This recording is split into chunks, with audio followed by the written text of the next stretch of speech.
Despite the fact that millions of people lost their jobs in 2020, Joel Osteen's church $4.4 million from a government program for struggling small businesses were stealthily taken. With an annual revenue of around $90 million, this was the biggest megachurch in America. People immediately reacted negatively when they learned. The financial scandal, however, was only the start. Osteen's well-known grin and inspirational sayings conceal a tale of family secrets, sealed doors during natural disasters, and a business strategy that made him worth $100 million.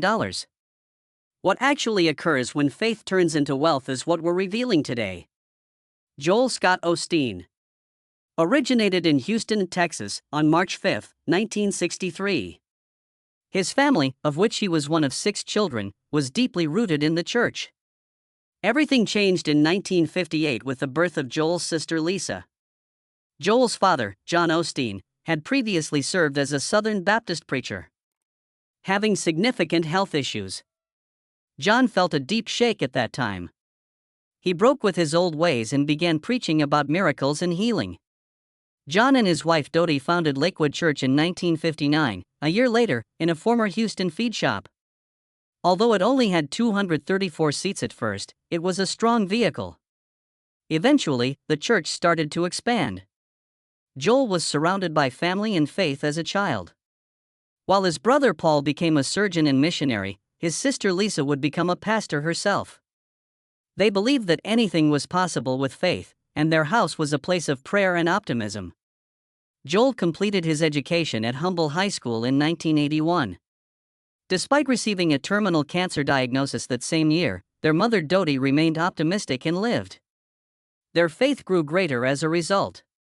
Joel was already aware at that point that he was unique. He was unwilling to preach. Quiet and reserved, he enjoyed working behind the scenes, particularly with cameras. He attended Oral Roberts University in Oklahoma to study radio and television after high school, but he left quickly. Joel left school at the age of 19 and returned home in 1982. However, he was not lost. He had a scheme. He was the sole operator of Lakewood's television ministry, which he founded from the ground up. In addition to choosing the appropriate lights and cameras, he also decided what his father should wear on Sundays. Joel did this for 17 years. He sat in the back as his family stood on stage, directing, editing, and ensuring that the message reached more people each week. He was creating something enormous, but he lacked a degree. John Osteen had been urging his son to preach for all those years. Joel refused every time. "Daddy, you're the preacher," he would say. "All I'll do is make you appear good." However, January 1999 was a turning point. At last, Joel agreed. He delivered the first sermon he ever gave on January 17. Despite his nervousness and uncertainty, he went ahead. 6 days later, a horrible incident occurred. John Osteen passed away unexpectedly at the age of 77 from a heart attack. Joel's one sermon ended up being the last his father ever heard. Joel was suddenly more than just the man in front of the camera. The only person remaining capable of leading the church was him. Joel Osteen formally assumed the role of senior pastor at Lakewood Church on June 7, 1999. He was not well trained. Hardly any preaching experience, and no seminary degree. He had something else, though. For years, he had observed his father. He has the ability to speak from the heart. He made no threats of hell or yelled. He discussed kindness, optimism, and having faith in a brighter future. His words were straightforward and encouraging. Grinned broadly. People began referring to him as the pastor who smiled. While some detractors claimed he was too gentle and didn't preach the true gospel, millions of people thought he was just what they needed.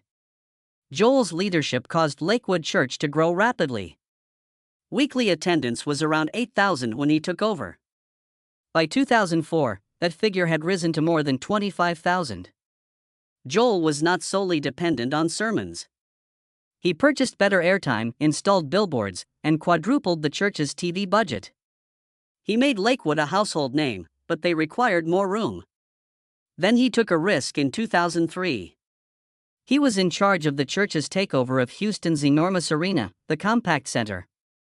where NBA games used to be held. The church agreed to renovate the inside for about $90 million and signed a $12 million, 30-year lease.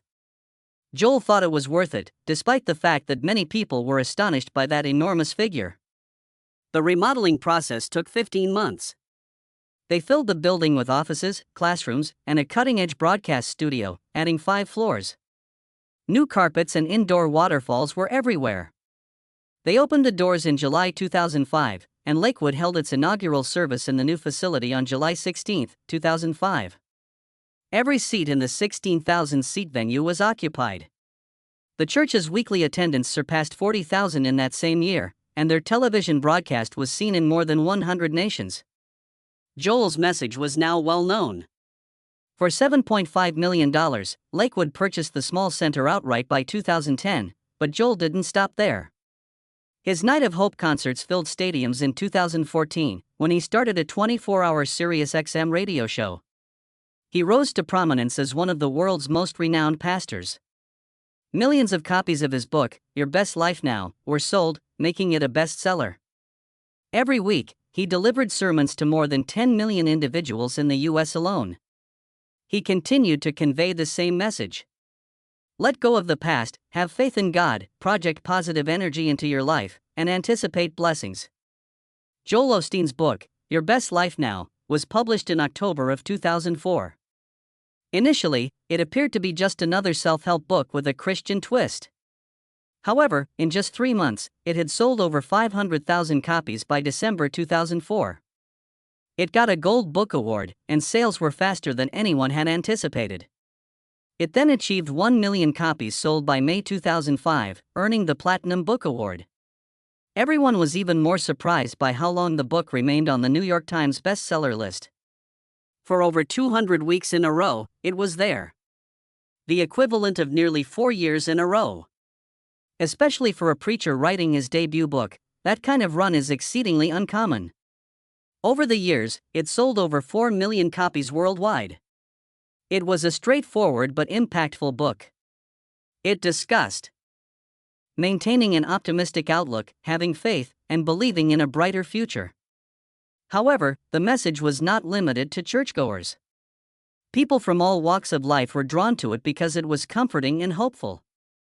Joel wrote in an informal, approachable style that was neither pretentious nor convoluted. Because of this, he was able to reach readers who might not have previously read a religious text. Joel's book did more than merely make him a best-selling novelist. His name became well known both domestically and internationally. He also altered Christian authors' perspectives on expanding their readership.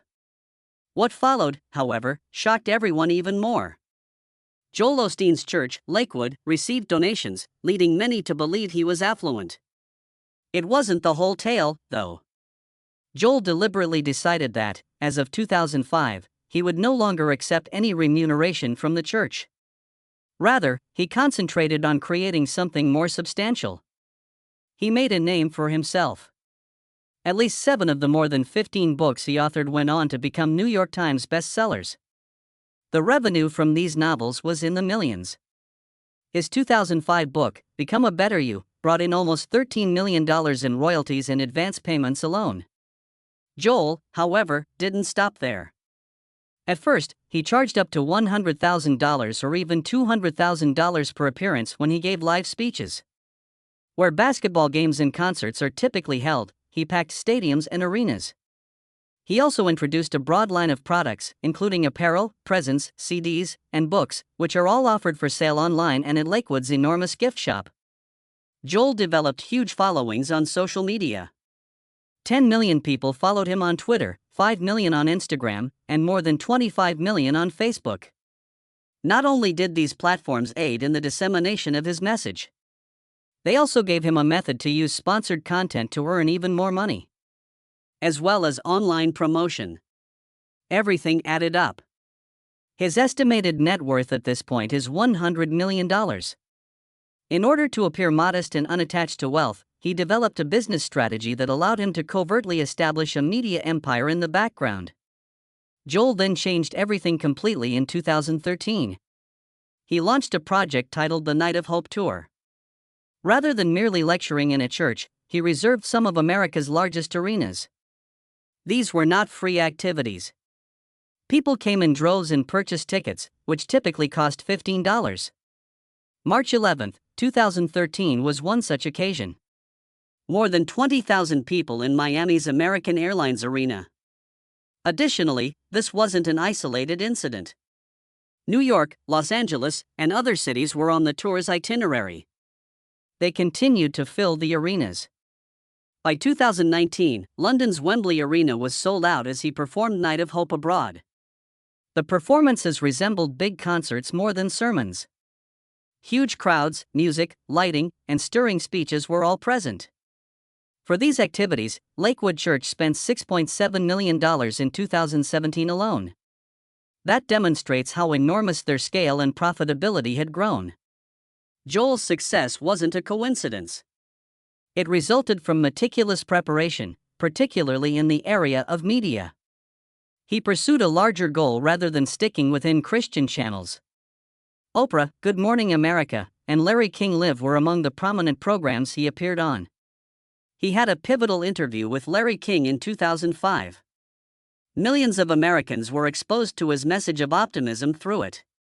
He had another interview with Oprah in 2012 and discussed how he was criticized for advocating for wealth.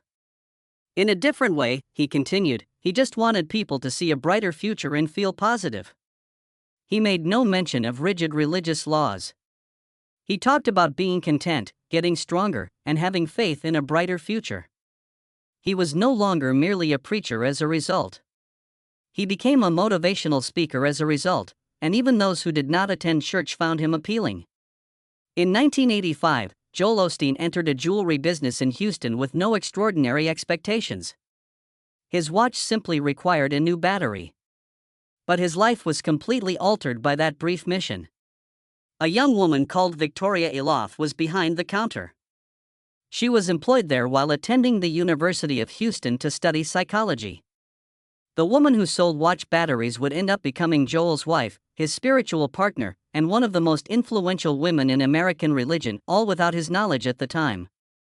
On April 4, 1987, barely 2 years after their chance encounter, they were married. That brief encounter inside a jewelry store evolved into a long-term collaboration that would ultimately have an impact on millions of people worldwide. Faith and science were the two dominant forces that surrounded Victoria as she grew up. Her father, Donald Eloff, assisted in the development of the Saturn rocket while employed at NASA as an engineer. Every week, her mother taught Sunday school and was a devout Christian. Joel continued his backstage work at his father's church when Victoria married him. She first took on a passive position, supporting Joel's efforts and assisting with offering counting. She eventually gained attention, though. Her women's ministry at Lakewood Church, which she founded in 2003, immediately started to have an annual influence on thousands of lives. She achieved success as a best-selling author by 2008. Love Your Life, her debut book, peaked at number 2 on the New York Times list after an initial print run of 750,000 copies. Viewers grew used to her quiet demeanor and soothing voice on stage as much as Joel's sermons. She had gone from working in a jewelry store serving clients to becoming one of America's most well-known female pastors. The mid to late 1990s saw the birth of their 2 children, Jonathan and Alexandra. On April 20, 1995, Jonathan, and on November 9, 1998, Alexandra. They grew up in a world of crowds, cameras, and church functions. However, rather of leaving, they decided to follow in their parents' footsteps. Jonathan completed his studies in radio, television, and film at the University of Texas in 2017. Before completing his education, he was already writing songs and conducting worship. Father's Day was the day he delivered his first sermon. Alexandra followed suit. She emerged as a crucial vocalist for their group and Lakewood's praise band. Songs of the artist Lia have been streamed by hundreds of thousands of people. Their song I've Got a Fire gained a lot of popularity. They are working together to shape the church's future rather than merely filling up gaps. But public attention increased along with the church's growth. In one of Houston's wealthiest communities, River Oaks, the Osteen family moved into a huge house. At $10.5 million, the house was more than 17,000 square feet in size. It included a driveway large enough to accommodate over 20 cars, 6 bedrooms, 6 bathrooms, and 3 elevators. Individuals started to inquire how a preacher could afford such a lavish lifestyle. Subsequently clarified that he does not receive anything from the church. Rather, his books and speaking engagements provide him with revenue. However, the home continued to serve as a symbol of what many consider to be the most contentious aspect of his teachings, that God rewards faith with material prosperity. In the Christian community, that message, known as the prosperity gospel, has generated a lot of debate. In a way, Lakewood Church is a family enterprise, operated by the Osteen family. Joel is the senior pastor, Victoria is the co-pastor, and their children are very active in ministry and music. Joel's siblings also have significant roles to play. His brother Paul is a surgeon and a missionary, and his sister Lisa writes books and frequently speaks at church functions. The church has an annual budget of roughly $70 million, and some people find the family's cooperation admirable. Others claim that it feels like a secret club where too many powerful people are from the same family. Unquestionably, though, this close-knit group had a significant role in Lakewood's development into a worldwide ministry, with its broadcasts reaching more than 200 million homes. The foundation of Joel's teachings is the Word of Faith movement. With preachers like Kenneth Hagin, this began in the middle of the 20th century. The core premise is that blessings, healing, and even financial gain can be brought about by strong beliefs and positive statements. Joel frequently explains to his audience that God desires for them to be debt-free, wholesome, and to achieve success in life. His estimated net worth ranges from $40 million to $60 million, and millions of people hear his sermons each week. Many academics and pastors, however, believe his message to be harmful. People who are ill or impoverished are blamed, they claim, and it makes them feel as though they don't believe hard enough. They also claim that it transforms Christianity into a system of self-help and overlooks the greater meaning of grace, repentance, and sacrifice.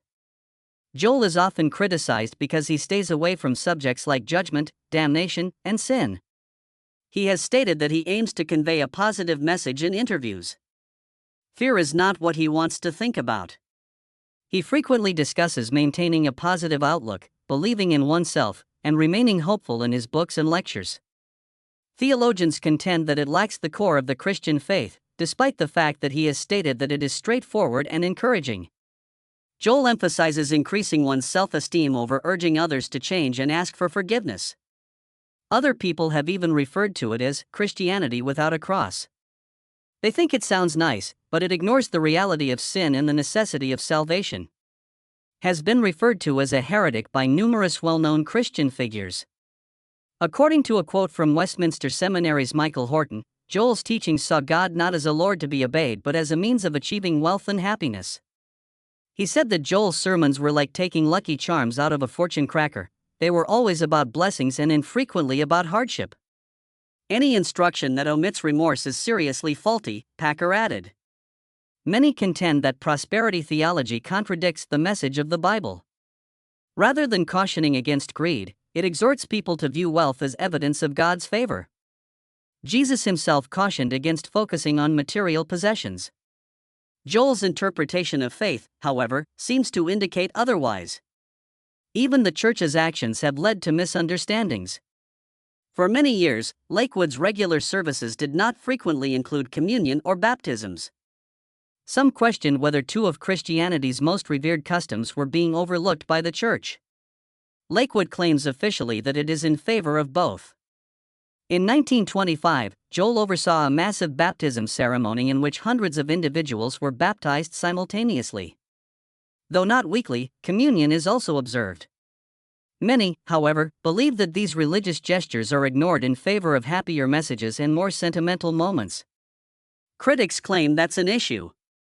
They contend that church is more than just a place to feel good.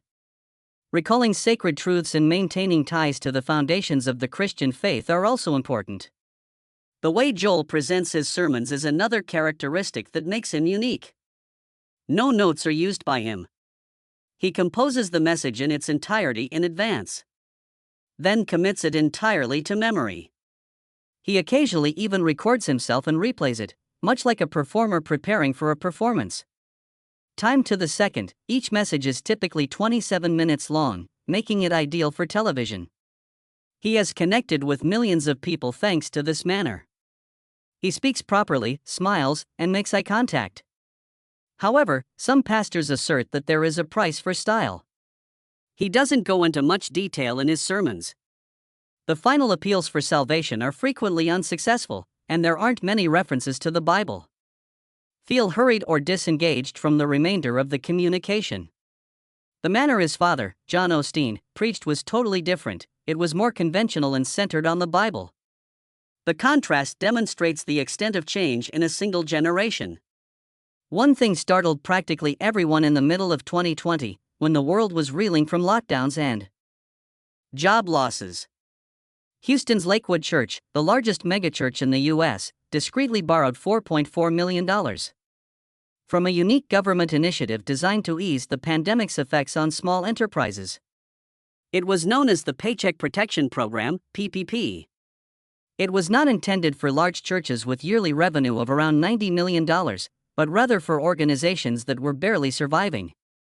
Osteen Joel, who was in charge of the church and was already valued at between $50 and $100 million, was immediately criticized. The retaliation was swift and severe. The idea that a wealthy pastor in church would embezzle funds intended for suffering employees in shops was incomprehensible. Approximately 370 employees' salaries were covered by the loan during the 7 months when the church did not have in-person services. In the whole Houston region that month, it was also the third largest loan. They were upset. Many said it went beyond the bounds of church and state. The entire $4.4 million was repaid by Lakewood in October 2021 after intense pressure. Joel and his wife Victoria, they said, did not steal a dime from it. However, their reputation had already suffered. It wasn't the only aspect of Lakewood's financial tale that caused controversy. In 2017, Missions and Outreach received only approximately $1.2 million of the church's over $90 million budget. It's only 1.3%. More than $25 million was instead spent on Joel's television shows. Weekly events received about $32 million, while $11.9 million was used for fundraising. These figures forced detractors to pose a tough query. Was Lakewood only a huge media giant peddling inspiration, or was it actually a church aiding the underprivileged? Joel Osteen frequently stated that he relied on outside funding and had not received a salary from the church since 2004 or 2005. His writings brought him millions of dollars. When his debut book, Your Best Life Now, was released in 2004, it sold more than 4 million copies. It spent 200 weeks on bestseller lists. He made another $13 million from his subsequent book. A mansion worth $10.5 million, which subsequently increased in value to $16 million, was occupied by Joel and Victoria by 2010. Additionally, they possessed a $3 million mansion. Joel said that the church did not pay him, but he was now among the wealthiest religious leaders in the world. It became more messy in August of 2011. The American Dollars, a band, filed a $3 million lawsuit against Lakewood. After their music license expired, they claimed the church had exploited their song in DVD advertisements. According to the band, the church was violating copyright laws and forcing them into a message they disagreed with. The lawsuit went on for months. The license does include the use of the music, according to a judge's February 2012 ruling in favor of the church. However, the lawsuit revealed the extent of Lakewood's media operations' growth and danger. Then, in August 2017, Hurricane Harvey hit. Houston was severely struck by the storm. Homelessness affected thousands. People required a place to stay. Lakewood Church had more than 16,000 seats. The doors, however, remained closed during the storm. The church announced that the building had flooded on its website. After that, though, videos began to circulate. They demonstrated the church's dryness and accessibility. They were incensed. Both ordinary people and celebrities urged the church to open. Everywhere, hashtags like Open Lakewood Church were trending. Many people thought it was too late, but Lakewood only became a refuge after days of public outcry. The harm was done. In addition to the city's need for assistance, one of its wealthiest churches had been absent. It wasn't just Houston that was irritated. It provoked a nationwide discussion. The biggest conference hall in the city was crowded with more than 8,000 evacuees. The question of why Lakewood wasn't assisting was raised right away. According to Joel Osteen, the church was simply waiting for public shelters to fill, but observers saw that the doors were shut and guarded. Local companies like Gallery Furniture immediately opened in the interim. The distinction was difficult to overlook. Years later, Osteen's reputation as a compassionate leader hasn't yet recovered from the blow. Then it happened again in July 2025. The whole city of Houston lost power because to Hurricane Beryl. Lakewood opened early this time and distributed food and water. However, the recollections of 2017 were still vivid. Memes and jokes accusing Osteen of locking the doors once more surfaced online. The church made an effort to help, but trust had already been damaged. One participant even said that he was surprised the church even opened. That incident demonstrated how a single error may have a devastating effect on you for years. There was another traumatic incident inside the church wall back in 2014. A family said that during a service, their 18-month-old daughter was injured. Their lawsuit claims that a church employee seized the toddler's seat while she was still inside and threw it from a pew. Face first, the infant fell to the ground. According to her relatives, she sustained both bodily and emotional harm. From then on, they departed Texas entirely. Lakewood denies that it occurred. According to the church's archives, the family was subsequently compensated with $15,000. The sense that something had gone seriously wrong and the terror were not eliminated. Then came the most terrible thing that had ever happened. During a Spanish-language service on February 11, 2024, Genesis Yvonne Moreno entered Lakewood Church with her son, who was 7 years old. An AR-15 rifle was tucked down beneath her trench coat. Another gun was in her luggage. And her statement was explosive. Inside the church corridor, she fired, striking a man in the leg. Quick action was taken by 2 security officials who were not on duty. While her son Samuel was struck in the head, Moreno was killed in the confusion. The harm to the young youngster was very awful. His right cranium had to have half of it removed by doctors. His frontal lobe was mostly gone. Several times his breathing stopped. Updates were sent by his grandmother, Rabbi Wally Karenze, who described the situation as a nightmare. Samuel was eventually removed from the ventilator after 13 days. His future was uncertain, yet he lived. Another volunteer at the church was hurt but made a full recovery. The nation was stunned by the shooting. Moreno had a rough past and a long history of schizophrenia. She had lawfully purchased the AR-15, however, only 2 months prior. That brought up uncomfortable issues with Texas's gun regulations. No red flag law was in place to prevent her. People also questioned how Lakewood, which had so much money and protection, had allowed this to occur. Heavy weapons had been brought in by Moreno. One security guard even saw her pointing her firearm. Everything was captured on camera. Although the church had a security staff, investigators said it was difficult to stop someone who was committed to hurt people because of the size and layout of the building. The question was then raised by everyone. How can churches be genuinely safe and still be open and welcoming? Following a few days, Joel Osteen addressed his followers. He advised them not to live in terror. Remain strong, have faith in God, and continue to shine your light, he advised them. For Moreno and her family, he even offered prayers.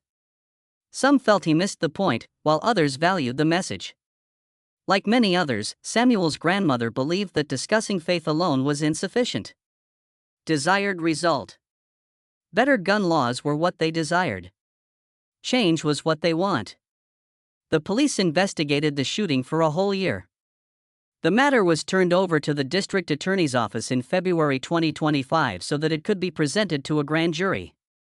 The study examined the cops who discharged their firearms, the shooters who were killed, and whether the church could have done more to stop the tragedy. It became evident that warnings regarding Moreno had been made for years. Even the church was called by family members, but that didn't deter her. Future legislation, security measures, and church response to danger will probably be influenced by what transpired that day. All of this has highlighted Joel Osteen's message of optimism and success. For years, he encouraged people to dream big, to live their best lives, and to succeed because God wanted them to. However, that message didn't feel the same after the pandemic, when wages continued to rise and people lost their jobs. Some people thought it was out of touch. Hearing that blessings will come from faith alone is difficult when debt is mounting. Longtime supporters of Osteen have started to wonder if his advice still applies to their own difficulties. Though many people find that promise distant, he continues to affirm that God is an abundant God and not only a get-by God. And there is a growing disconnect between what he says and what people actually experience. At churches like Lakewood, younger people are leaving. Only 15% of Gen Z and 16% of millennials frequently attend church, according to studies. They are increasingly identifying as spiritual, but not religious. Big buildings and ostentatious lectures are not what they seek. Their want is to connect. Meaning is what they seek. What they desire is something tangible. Though attendance and internet views are gradually declining, Lakewood still receives tens of thousands of visitors each week. Younger generations choose digital experiences and smaller communities. They prefer their beliefs to seem intimate rather than theatrical. Lakewood might no longer be the dominant force it was if it doesn't change.